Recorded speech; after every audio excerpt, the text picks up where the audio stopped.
Welcome to another episode of Touring the AFC South. I am your host, Mike Patton, and on this episode, we're going to revisit week 2 in the NFL and the AFC South and get you prepared for week 3 in the AFC South.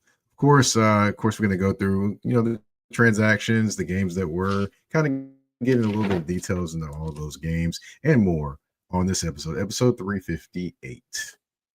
Of course, we're going to start it off with the injuries and the transactions there. Of course, in the game, there's always going to be some injuries that happen. One injury that happened of note, a couple injuries of note for the Titans. Kevin Zeitler, he left the game with an elbow injury. I believe it's in the second half. Was placed by Blake Hance. We don't know the severity of the injury right now, so waiting to I guess hear from the coaches and know the severity of the injury, or if potentially missing any time or anything like that. Jarvis Brownlee as well for the Titans, a quarterback for the Titans. He was kind of in and out of the lineup, kind of limping a little bit, so I don't want to speculate whether he was it's a serious injury or not. But he was healthy enough to go back into the game at that point in time. So we'll see probably during this week whether he shows up on the injury report or not, just, due to whatever he was dealing with at that time. Another injury, Quentin Nelson. He actually injured his knee in the final minutes of the first half versus the Denver Broncos. But good news for the Indianapolis Colts is he did come back in the second half, did not miss any time on the field. Another injury is Jerrion Jones, back injury in the first quarter for the Jacksonville Jaguars. He was able to come back in the game though, so that was good. Just I guess we'll see what happens when it comes to the injury report when it comes to him. Jalen Petrie, rib injury. He injured his ribs earlier in the game. Where they weren't sure whether he's going to come back or not. He actually did come back into the game, made a few plays as well. Didn't look like he was a guy that was suffering from some sore ribs at all. But hey, came out there, made some plays, and was still out there, when it counted. Unfortunately, not counting in terms of a win for the Houston Texans. So basically, just looking at these injuries, a lot of guys were injured, came back into the game. So that's a good thing, but we won't know more until the weeks start going in terms of the injury report and who's banged up, who's not practicing, things like that. Of course, there were guys that did not play for particular teams, like Latu Latu didn't play for the Indianapolis Colts. He's their young pass rusher. You had Mooney Ward that did not play for the Colts as well. He's their best corner. Which makes the win over the Broncos even more stand out even more. You had Devondre Sweat that did not play for the Tennessee Titans on Sunday. I mean, you have others that did not play due to injury that bears monitoring as well during this week because it's early in the season. There's injuries that can happen. Guys that can come back from injuries, and unfortunately, there are guys that will be out injured for long lengths of time. We'll see which one it is for either of these guys, if there's any time missed at all. Definitely something to watch, with all four of these teams. I noticed I did not mention anyone I did mention someone from the Texans, but I mean, he was back in the game. But it does bear something to watch because ribs and being sore ribs, ooh, yeah. There's no way to really protect those. You can put a rib or a flap jacket on or something like that nature, but still, your ribs are still there. And your ribs, it's hard to hide and pad those up as much and still be able to move and fly around the way you need to, especially if you're a defensive back like Jalen Petrie. So, just want to kind of go over those injuries, quick hits to start off the show. We're going to take a quick commercial break. When we come back, we're going to get into the week that was in the AFC South, week 2. And boy, oh boy, did we have some games. Going to get into those and more right after this commercial break. EDO Beard Butter and EDO Beard Wash are two of the best beard grooming products for men worldwide. They help promote growth, keep your beard moisturized and soft, and enhance your overall upkeep of your facial hair. And with the new promo code MP AFC 10, you can get 10% off all these products. Just go to www.etsy.com/shop/EBO Beard Butter. Again, that's www.etsy.com/shop/EBO Beard Butter. And again, the promo code MPAFC10. Again, MPAFC10, where you can get 10% off any products except for beard boxes. So treat your beard better today by going to get the EBO Beard Butter and EBO Beard Wash.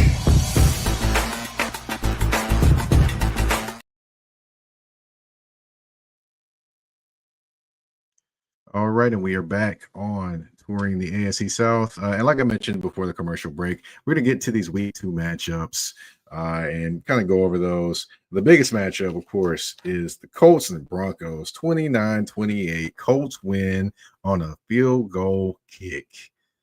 Boy, oh boy. I tell you what, the Colts definitely are living life right now. And one person that is living life right with them is Colts quarterback Daniel Jones. Now, he was 23 of 34 for 316 yards and 1 touchdown pass. Who? Daniel Jones? Yes, that Daniel Jones.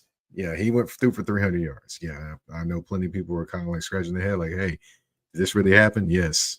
Yes, Daniel Jones seems to be a different quarterback, a more confident quarterback with the Indianapolis Colts. He's standing in the face of pressure and throwing dimes. Funny, Danny Dimes. But he's actually standing in the pressure of defensive backs or defensive ends or whoever, and he's making plays in the pocket and outside the pocket, things like that. He's doing all the things that some thought he would do when he was with the New York Giants. And for the Colts, it couldn't come at a better time. They had questions at the quarterback position, and Daniel Jones has seemingly for the moment solved those.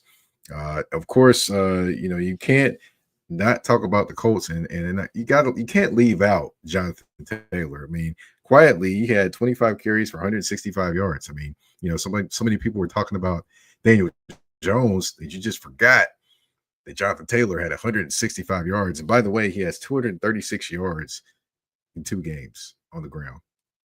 Yikes. That's scary hours. 0 touchdowns, though. You got to get that man a touchdown. Come on now, Colts. I know you like throwing the ball a little bit with Daniel Jones, but you got to get my guy Jonathan Taylor a touchdown, something. But it's just that offense is humming right now. I mean, you throw in there that Tyler Warren, a rookie tight end, is essentially, to me, their favorite weapon, their most important weapon. 4 receptions, 79 yards, including a 41-yard catch and run. I mean, this Colts offense is getting it done, definitely. And defensively, I will say, you kind of try to figure out were they that dominant in a 33-8 win versus the Miami Dolphins? Well, it comes to find out they weren't super dominant like that, but they are not a bad defense. I'll say they definitely come from all different angles. That's what Lou Romo does. If you catch him, it could be a big play, and the Broncos made their share of plays. But you do have a guy back there at safety, Cam Bynum. Like I mentioned, Mooney Ward did not play in this game.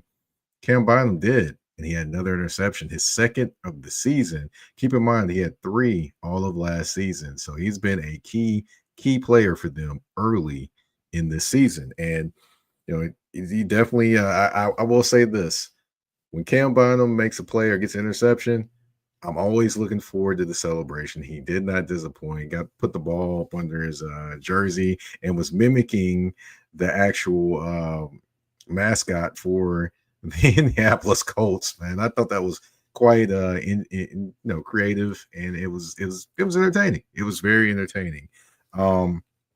So just kind of give you a breakdown of this game in terms of the scoring. The first half of the game, 41 total points scored. Second half of this game, there was 16 total points. So a stark contrast in points. So both defenses stiffened up, basically.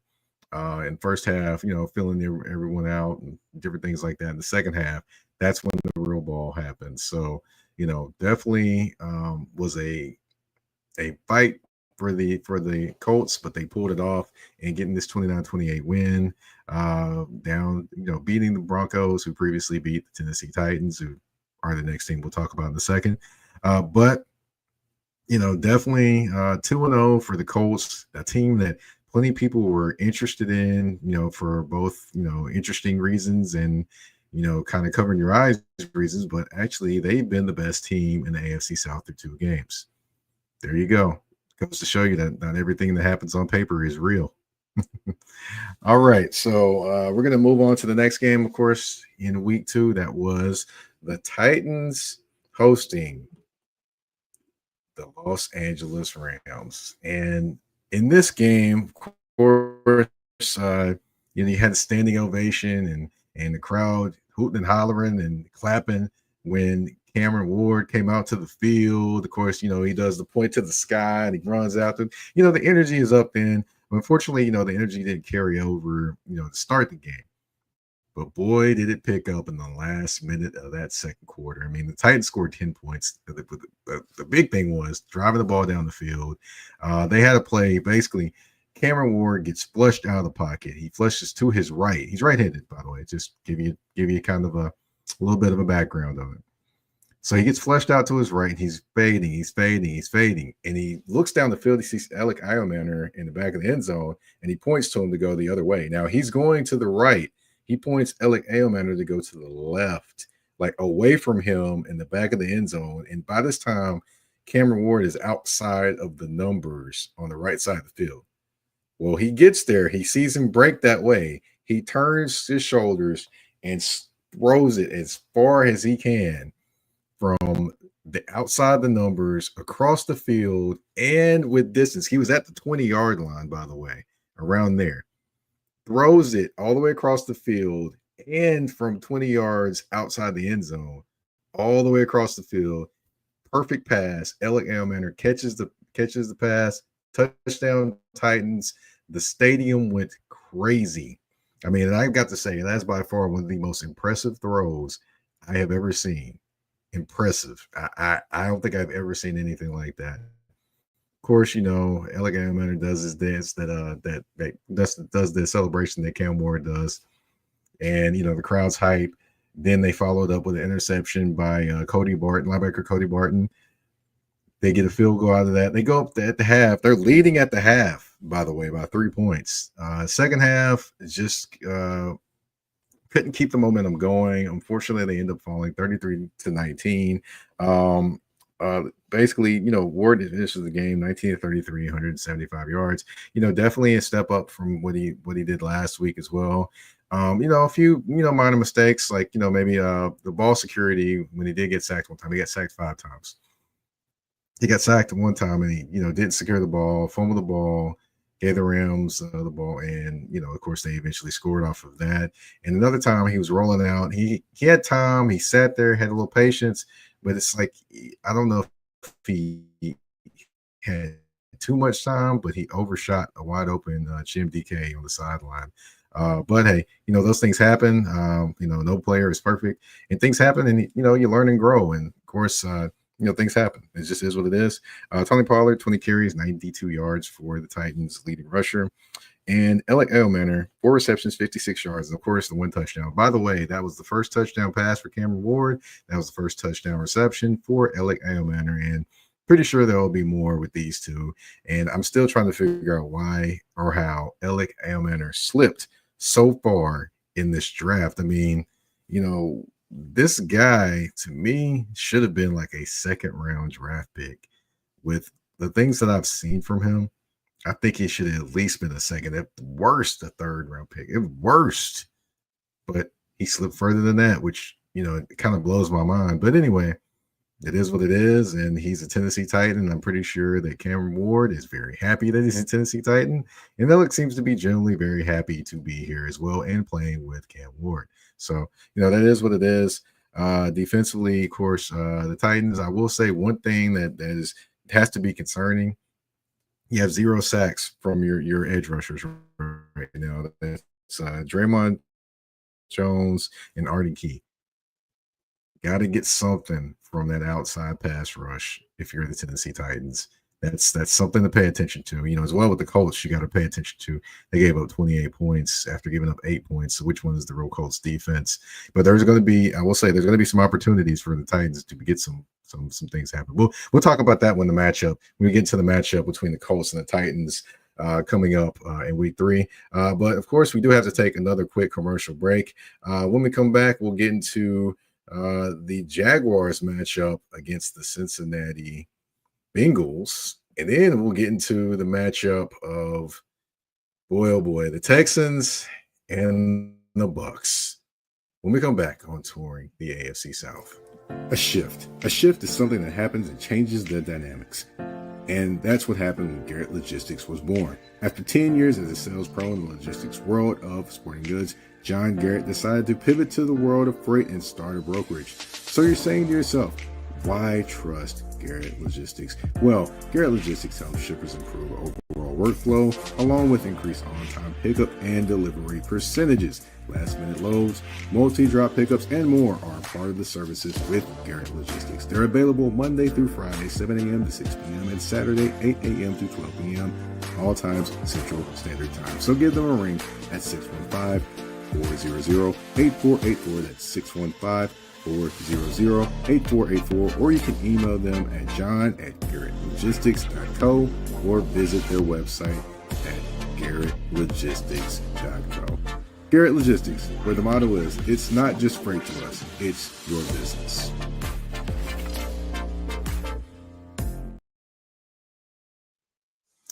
All right, and we are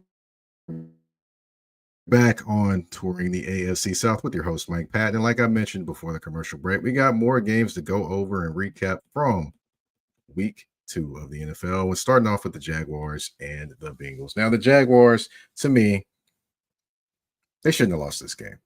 They should have won this game. Just taking a look at it, Joe Burrow gets hurt and Jake Browning comes in. He throws 3 interceptions, and you still lose this game. That shouldn't happen. It shouldn't happen to me. To me, in my opinion, it shouldn't happen. And it is what it is. But come on now. You got to win that game. You got to win that game if you're the Jaguars. Those are games you don't lose if you want to be a playoff team. In my opinion, you don't. But, hey, it is what it is. They lost the game, and you got to move forward. Of course, speaking of Jake Browning, he was 21-32. He's the quarterback that replaced Joe Burrow, who got hurt and more than likely will be out 3 months with a ligament toe injury. Yeah, not a good thing for the Bengals. But getting back to Browning, 21-32, 241 yards, 2 touchdowns, 3 interceptions versus the Jaguars. Not a pretty stat line. The touchdowns are pretty. But other than that, not necessarily the prettiest stat line, but, he did make plays when he had to make plays, and that's not good for the Jaguars defense. Nah. So, getting over to the offense, Trevor Lawrence, 24-42, 271 yards, 3 touchdowns, 2 interceptions. Now, I will say one of these interceptions is not on him. It's on Brian Thomas Jr. Yeah, he has short arms in the end zone. Unfortunately, he's got to, the way that I was always told, if you're going to go up in the end zone and touch the ball, you got to catch it. If you're going to get hit, you may as well catch the footballs with it. So he didn't. Ended up being a turnover for the Bengals at that point in time, unfortunately. But again, going to this numbers from Trevor Lawrence, 24-42. 42 passes, in my opinion, is too high for Trevor Lawrence. I think Trevor Lawrence should be roughly around 30, maybe 35 passes, but 42, that's a lot. That's a lot. I mean, he has the potential to be a good quarterback, but 42 to 45 passes, no, that's not the range he should be in. He should be roughly about 30 to 35 passes per game, not 42. No. And it wasn't like the ground game wasn't going, because the ground game was going. They were averaging roughly about 4, almost 5 yards a carry. So, yeah, I'm not sure about him passing the football 42 times. Should be 30 to 35, like I mentioned. The ground game, ETN, 14 carries, 71 yards, 0 touchdowns. He did get a passing touchdown, by the way. Now let's get to it. Brian Thomas Jr., 4 receptions, 49 yards. It just seems like, in the first couple games, I don't know what's going on with Brian Thomas Jr. I don't know. And I know it's reported that he has a wrist injury he's dealing with right now, but it just seems like something is off. I can't put my finger on it. Maybe the pressure of, you know, being the number one guy and knowing you are the number one guy. Um, maybe sophomore slump. I don't know. Something is going on. It just seems like something isn't right on time when it comes to Brian Thomas Jr. And for the Jaguars, they need him to be that guy that's right on time because the way they're using Travis Hunter, they're using him like he's more of a guy that, get the ball to and let things happen. And to be honest, they could do so much more with him. He's not just the guy you just throw the football to and hey, do this. He can run intermediate routes. He can run deep routes too. You've seen his work. I've seen it too. I know he can do more. But, it is what it is. They did kind of split Travis Hunter between, the offense and defense a little bit more. But I would say way more this week than they did the previous in week one. So to me, you gotta do a little bit more with Travis Hunter, Brian Thomas Jr., whatever's going on. I don't know what's going on, but it's got to be figured out because they need him. They need him to play bigger than what he is playing now. If you're the number one guy, you got to be the number one guy. Pretty simple. It is what it is. I know you the wrist, and I know you're dealing with that, but you are the number one guy. You got to be that number one guy. It is what it is. So too much is given, much is expected. All right. We're going to slide on over to the last game of week 2. That was on Monday night, the Monday night doubleheader. The first one was, of course, the Texans and the Bucs. And the Houston Texans did lose this game. And, a lot of things you can talk about in this game. The Bucs ran the ball pretty easy in this game. That's one thing I did notice. That's something I didn't expect from the Houston Texans for somebody to actually run the ball on them. They averaged roughly about 5.6 yards per carry on the Houston Texans. The Bucs did. That's not good. That's not good, Houston. I know you like to rush the passer and you have some great players on the defense, but I don't know about that one. That's boy, oh boy, that's a little rough there. 5.6 yards. Ooh, sorry, that has me a little bit shook when you looking at the Houston defense and the pieces they have over there and giving up that. Because they were getting the yards whenever they wanted. You're looking at Bucky Irving, and you're looking at a White. I can't remember his first name, but he was running through tacklers too and around people on Houston's defense. They got to solve that. That for sure. They have to solve. Now Baker didn't do a ton all game, but he definitely did some things when he needed to, like when they converged on him, but he slipped through and ran for a few yards and then got hit in the knee and jumped up limping, but all of a sudden magically got healed when he started wolfing with CJ Gardner-Johnson. Yeah, that play. Yeah, that was interesting. But he made plays when he had to make plays, and Houston did contain him when they needed to contain him. Unfortunately, I will say, I've got to say this, and I saw this sack, and I had to watch it back a couple different times. The sack that Danielle Hunter had, where he just left the Bucs offensive tackle standing. I mean, he literally just gave him 2 moves to the inside, quick chop back to the out, quick dip, couple dip and stuff to the inside, went right back to the outside, and the tackle was still standing there. He literally ran by the tackle, without really having to touch him, and got to Baker Mayfield, which that was amazing. I just couldn't believe it. I had to watch it again. I was like, geez, I thought that only happened in like high school, little league and stuff like that. I didn't think that happened in the NFL. Jeez. But yeah, he did that guy something real dirty on that play. Getting back to talking about the game.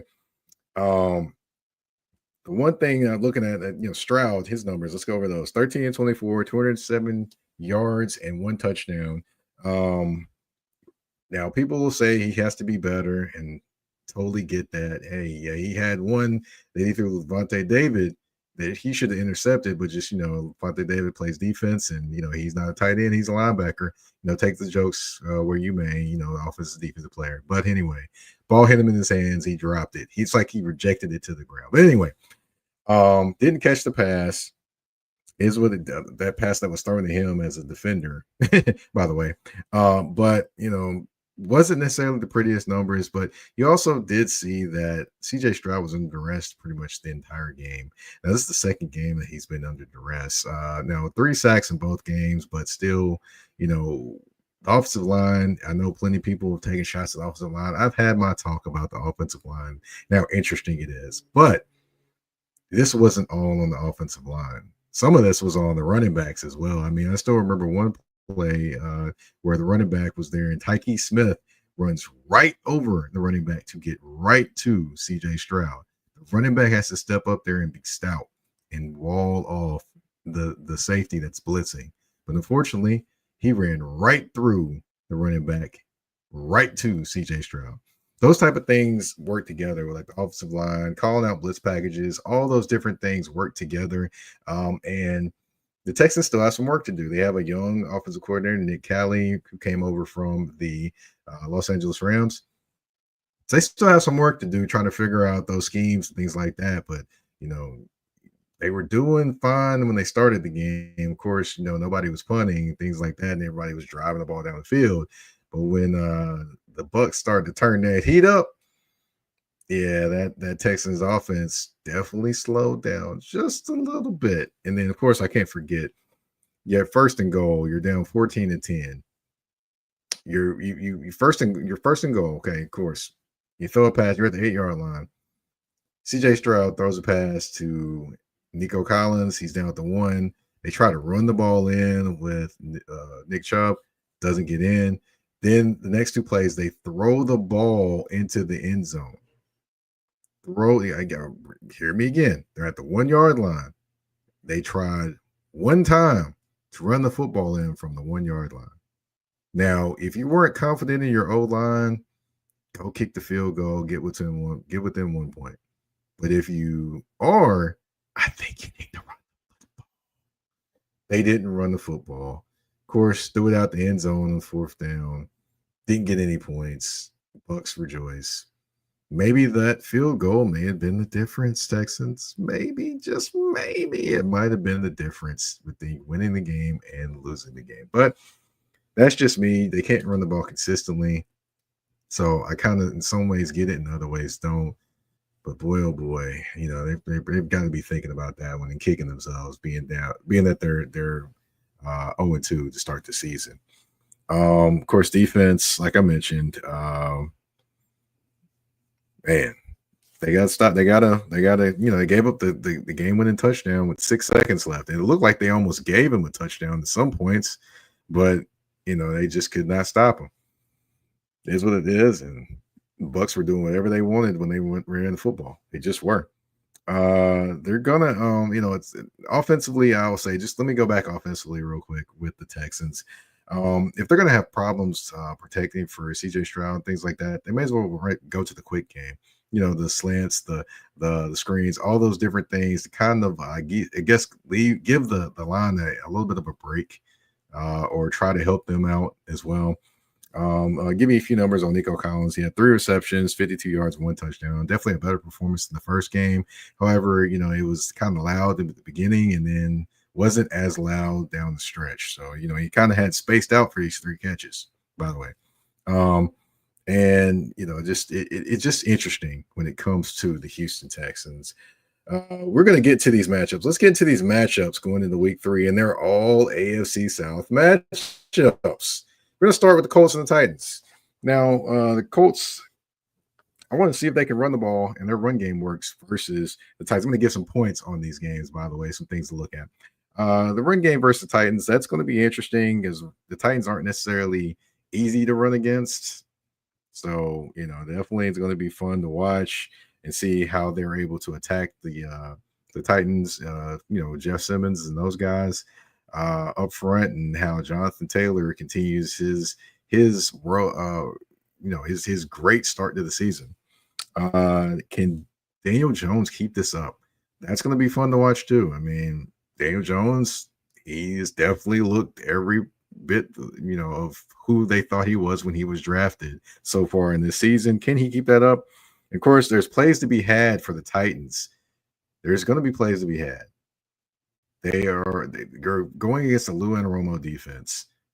He's going to give you something. It's a matter of, can Cam Ward find it and can the Titans execute it?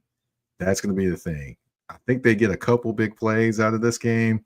Just I can't tell you when or where they'll come, but I'm pretty sure they'll get a couple big plays out of this game just because Lou's going to give you that. That's just a matter of, can you get to it? And I think they'll get to it at least one good time. And can the Colts take advantage of the Titans cornerbacks? I know Snead's back there. He got taken advantage just a little bit. But that may be something to watch as well. And Tyler Warren versus the safeties of the Titans. Man, this rookie is for real. Tyler Warren's for real. It's going to be interesting just to see how much they continue to focus on him in the passing game, because make no question about it, he is the central focus point of this passing game. He is. No question about it. All right, next matchup, Texans and the Jaguars. A few points on this one. The Jags, can they rebound? Can they rebound? Can they get over this game they should have won and show up versus the Houston Texans? We're going to see. They should be revved up. I mean, it's the first time they've seen the Texans since, I believe it's the first time they've seen the Texans since the kind of little scuffle that happened down there in Jacksonville. So, the energy ought to be up, I would say. Can the Texans get a win? Hey, the Jaguars have shown they will give you a win. It's a matter of, can the Texans get things together to make this win happen? We'll see. Trevor Lawrence versus the Texans defense. Now, that's going to be fun to watch because you have Danielle Hunter on one side and Will Anderson Jr. on the other. Whew, whew, whew, whew. Boy, the Jacksonville tackles are going to be tested this week. Don't get made look like a fool like Danielle Hunter did that tackle for the Bucs. Man, that was nasty. But anyway, and get a little bit into the smaller version of this matchup, offense versus defense. Brian Thomas Jr. versus Derek Stingley Jr. LSU versus LSU. LSU is going to win, but which LSU is going to win? Now, like I mentioned, Brian Thomas Jr. has had his struggles to start this season. Can he come alive against his LSU brethren? We gonna see. All right, and can the Texans get something going consistently offensively? We haven't seen it yet. We haven't seen them use all these weapons. Now, they got some young weapons too. They got Jaden Higgins. They got Jalen Noel to go along with Nico Collins and Dalton Schultz. But can they get these weapons going all at the same time? We're going to see. It starts with the big boys up front. But, hey, that is the end of the show, episode 358 of Touring the AFC South. I am your host, Mike Patton. You can find me on the artist formerly known as Twitter at Mike Patton82. That's MikePatton82. You can also find me on Instagram and Threads at that's THA, not THE, _general_MP. You can find Touring the AFC South on all listening platforms, whether it be Spotify, Apple Podcasts, iHeartRadio, Amazon Music, you name it, we are there. You can also find Touring the AFC South on YouTube at the Mike Patton Network. I want to thank you all for tuning in. Go ahead, subscribe on YouTube. Go ahead, click the bell so you don't miss any episodes. I want to thank you all for tuning into this episode of Touring the AFC South. We're out. Peace.